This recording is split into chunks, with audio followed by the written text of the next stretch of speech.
Iya, iya.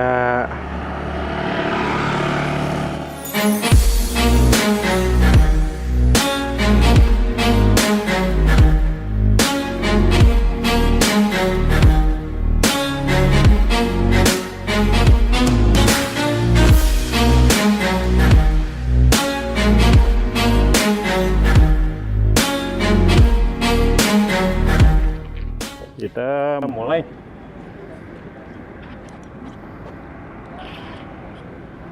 Tekan dulu. Mesinnya startnya halus banget.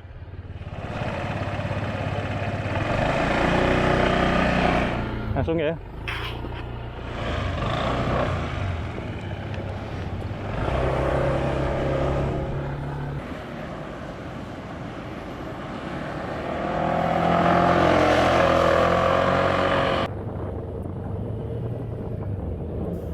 Ini motor gila enteng banget ya. Jadi saya ngelihat layout sirkuitnya itu dirancang untuk tikungan-tikungan yang pendek dan sempit. Jadi memang untuk menguji kelincahan dari motor ini. Jadi handling gimana nih motor nih saat harus ngelewatin kemacetan atau rute yang betul-betul tight, yang sempit.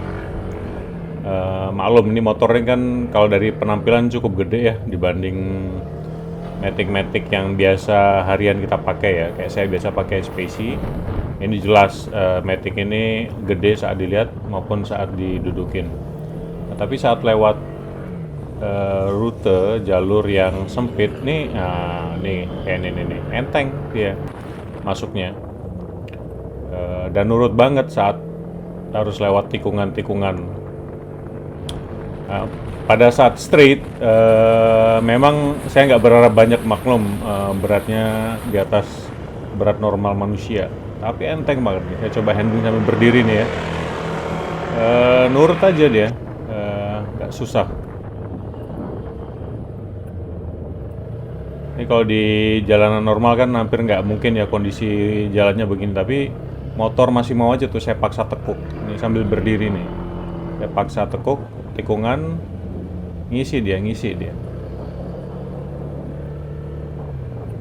Jadi impresi pertama memang di kelincahan, betapa enteng, agile motor ini dengan ukuran seperti ini menghadapi jalur-jalur yang banyak tikungan dan low speed, medium speed, masuk cornering pun masih stabil banget.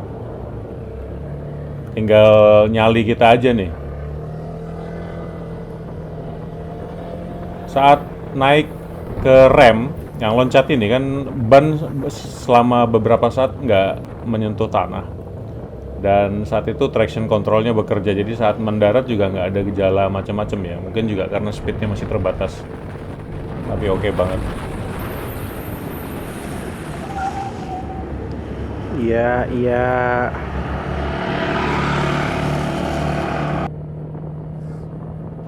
Nah, saya emang demen naik motor, terutama kalau jalan jelek atau pegel berdiri ya, biar nggak terlalu pegel di kaki karena duduk terus. Juga kalau kondisi jalan memang jelek, handlingnya menurut saya lebih enak kalau sambil berdiri. Jaga-jaga sih kalau kemudian jalan yang dihadapin seperti itu. Nah, ini saya sambil tes ngerem.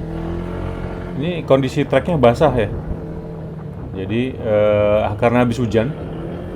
Saat mulai tadi pun sebenarnya masih agak rintik-rintik tuh, tapi ban napak dengan baik karena profil ban yang lebih besar daripada versi sebelumnya.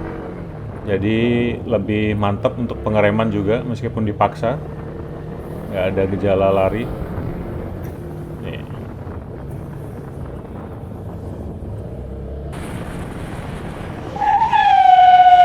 Kira-kira berarti berapa tuh?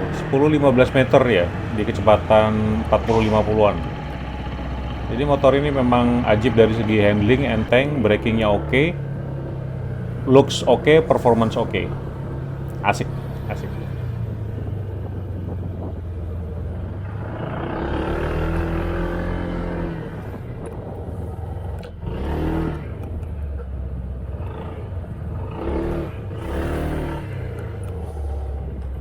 Oke, jadi saya barusan tadi jalan, ada kurang lebih 4 atau 5 lap. Nggak berasa karena pendek banget dan asik banget. Jadi kalau boleh summarize motor ini apa sih? Menurut saya ini satu kualitasnya, yaitu comfort. Nyaman banget, sangat agile, ya. Posisi duduk itu membuat kita santai. Jadi begitu duduk udah terasa banget santai. Sesuai dengan PCX yang pertama kali saya tes tuh PCX yang 125 ya Bung ya, yang masih Biu Thailand tahun 2013an waktu itu kita tes, enak ya, empuk, suspensinya friendly, kemudian meskipun kelihatan agak sedikit gede mungkin kalau dari arah belakang, tapi begitu naik berasa kecil ya, dan tenaganya karakter Matic Honda ya, yang di setel lebih pada di bawah ya. Jadi enak saat harus akselerasi, terutama untuk biker yang beratnya sekitar 92 kg kayak saya.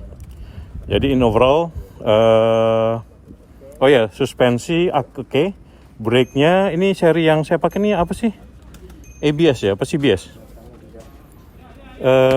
Braking-nya oke banget. CBS ya? ABS. Brakingnya oke banget, asik banget. Dan saya udah berapa kali coba untuk hard braking ya. Kendali, ini kan jalannya nih abis hujan nih. Tadi hujan. Kendalinya itu asik banget, nempel, kuat. Jadi in overall sedep banget ini motor. Untuk tenaga, saya kira Matic kelas 150 atau ini 156 ini sudah in class ya. Cukup berjaban dengan NMAX, walaupun ada perbedaan karakter ya. Dia terasa banget nyaman dan bulat di bawah dan menengah. Cuma waktu straight, mungkin juga karena berat saya, terasa agak sedikit kurang mendorong. Tapi ya, kalau buat bro dan sis yang beratnya 60-an masih oke banget lah, kayak saya kira motor ini.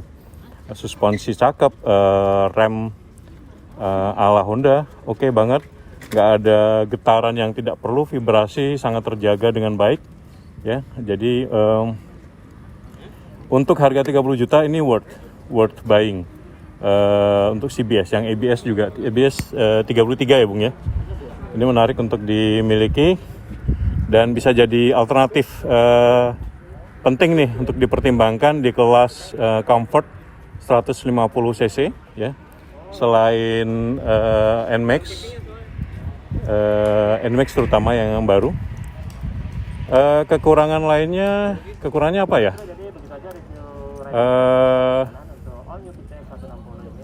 Ya kalau dilihat PCX punya posisi tersendiri, punya pendekatan tersendiri yang memang mengambil sisi comfort dan art atau classy. Bisa dilihat dari desainnya yang menurut saya memang enak untuk dilihat, punya kelas yang berbeda, dan ridingnya pun sekarang dengan dinaikannya cc menjadi 156,9, ini juga membuat tenaga jadi lebih kuat, lebih nyaman. Habis. Oke, bro dan sis, itu review singkat dari saya. Traction control berjalan, tadi saya brake belakang untuk dapat drift sedikit juga masih oke. Yang paling saya suka dari yang warna merah, putih, hitam, dan ini apa sih, biru abu-abu, biru navy blue gitu loh. Navy blue. Saya prefer yang merah. Merah ya? Hah? Merah ya? Merah. Dia beda sendiri. Putih mungkin karena sering lihat PCX warna putih ya, yang lama ya. Yang merah ini oke. Cakep lah. Ya. Ada perubahan nggak sih di bagasinya? Coba kita lihat. Coba.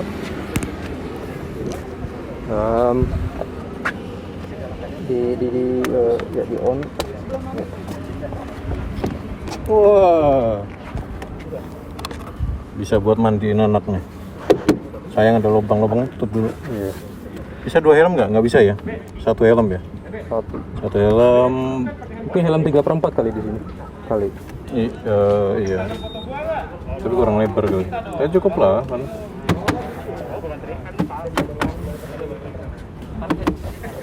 Ya kalau ada bolong gini nggak bisa buat itu apa kayak esteller atau Taiki Iya. gitu. Sumpah. Iya. Ini buat apa ya? Ini bagus kok catnya. Iya. Ini nggak tahu. Bisa dibuka nggak? Keren. Beli nggak, Bung? Gimana ya? Kok gimana? Masih ada motor Matic di rumah. Ya nggak apa-apa. Honda Speci. Waduh. Speci gua udah 8 tahun loh. Ini mantap.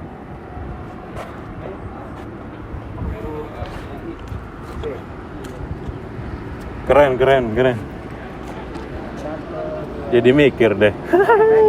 Oke, bro dan sis. Itu dulu review singkat Honda apa? PCX. Honda PCX 160 ESP Plus. Kok jadi ngeblank sih? Honda PCX 160 ESP Plus. Menurut saya recommended. Dia masih tetap menjaga bentuknya yang classy, yang desain yang deluxe.